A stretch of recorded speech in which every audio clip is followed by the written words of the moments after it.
about to make your first Dungeons and Dragons character, is that right? Cool. So, I'm here to help you with that. So, today we're gonna start filling out this little sheet right here. This is what we call your character sheet. That's where you keep track of everything your character is and everything they have. That means it keeps track of their stats and game characteristics, but also who they are as a role-playing character. So this sheet is of the utmost importance. Today, we're just gonna start filling this sheet out a little bit, and that's gonna be mostly rolling your stats. So in Dungeons and Dragons there are 6 statistics: strength, dexterity, constitution, intelligence, wisdom, and charisma. These 6 statistics represent what your character is good or not so good at, generally. So a character with high strength is gonna have a lot of muscle, is gonna be able to lift heavy stuff, to jump very high. Characters with dexterity are gonna be good at fine motor skills and precise movements. Constitution is your general shape, how healthy you are in general. So it's gonna tell you mainly how many hit points you have. Intelligence is related to what you know, how much knowledge you have acquired in your life.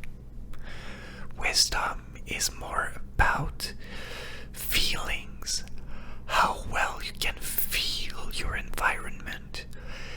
It lets you know if someone is lying to you, you can discern that. It lets you also see and be aware of your surroundings.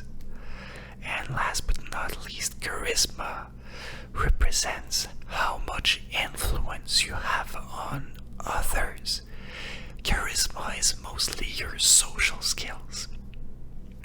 So, to determine what statistics you'll have, we're gonna use the 4d6 method. So we're gonna take these 4 dice, we're gonna roll them and add the 3 highest numbers amongst them. We're gonna repeat this 6 times, and that's gonna give us 6 numbers which we'll place in the appropriate stats for you. So let's go ahead and roll the first. So here we have 2, 3, 4, and 6. So we're gonna add 6, 4, and 3. That's gonna be 13. So I'm gonna write this in the margin right here, just so remember you have that. So we're gonna roll again. Okay, this time that's gonna be 3, 3, and 4. 4, 10.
that's a bit low, 3-1, so we're gonna roll that again just to give you a little bit of a chance.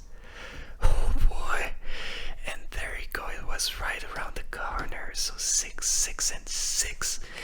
That's the highest you can get, so that's gonna be an 18. Which I'd much rather you have than a 7. So I'm fine with that. Okay, so now that we have these 6 numbers, we're gonna place them in these 6 statistics. But to know where to place them, what we're gonna have to do is we're gonna see what you want to play and place them accordingly. For example, a big bulky barbarian should have high strength and constitution, whereas a smart wizard would rather have a lot of intelligence to learn a lot of spells. So depending on what you want to play, it's gonna be a bit different, and you're gonna want to place your statistics in different places. So I'm gonna ask a couple of questions and we'll try to build your character around that. So, tell me, do you have an idea of what you would like to play? First, would you like to play a character that uses magic, or a character that fights with regular martial techniques? Okay, so martial it is. In that case, I would recommend placing your highest stats either in strength or dexterity to let you attack either with a lot of force or with precision. So dexterity, alright, that's interesting. So we're gonna place your 18 right here. 18 right here. Alright, next I would like to know what would be a flaw your character has. I like to proceed with that question in the second place because that tells us a lot about the character. That tells us pretty much as their strengths. Having a character that is very clumsy can be very interesting, or having a character that's very awkward in a social situation, that's as important to know as knowing if they are strong or very intelligent. So what do you think would be their weakness? Okay, so charisma, that's an interesting one. So we're gonna place your 10 right here. So you can make maybe a character that's more awkward, or maybe not very patient with people, and that leads them into a difficult social situation. That's interesting. Okay, now I would recommend placing maybe your 13 in Constitution. That way you can have some good hit points if you're gonna make a character that fights up close. We're gonna put your 13 right here. Alright. And then you have a 12, which I would place in one of your mental statistics, so you have something you can rely upon other than your physical prowess.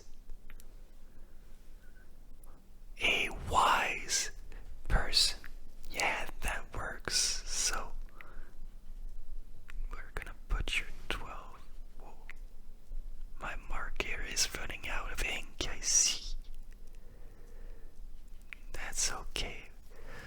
That's not the end of the world.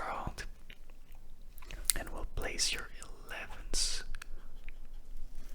right here. Alright. So, these are your statistics for now. They will change a little bit as we go a bit further with our choices. So the next thing I'm gonna ask you is, what would you like to do as a martial character?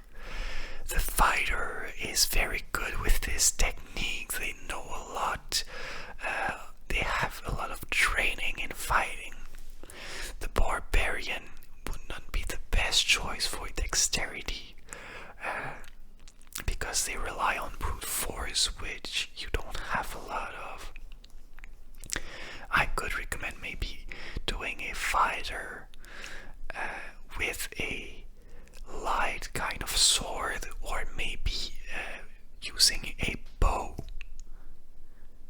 The bow sounds interesting. Alright, so for your class, we're gonna say you're a fighter. There we go, fighter, which you may not see, but it's written there. Okay.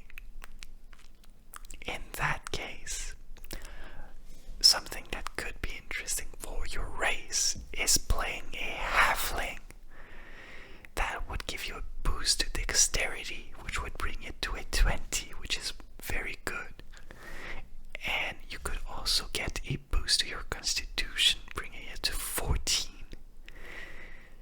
And you would be playing the race of a halfling, which are small people who are usually reserved and like to stay out of trouble, but sometime will have a calling to adventure if they realize their life is a bit boring and they have a tendency to want something a bit more thrilling.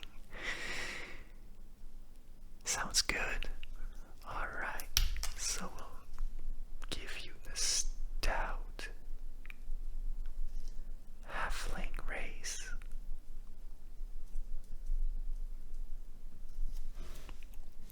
Alright, so that's gonna bring your dexterity to a 20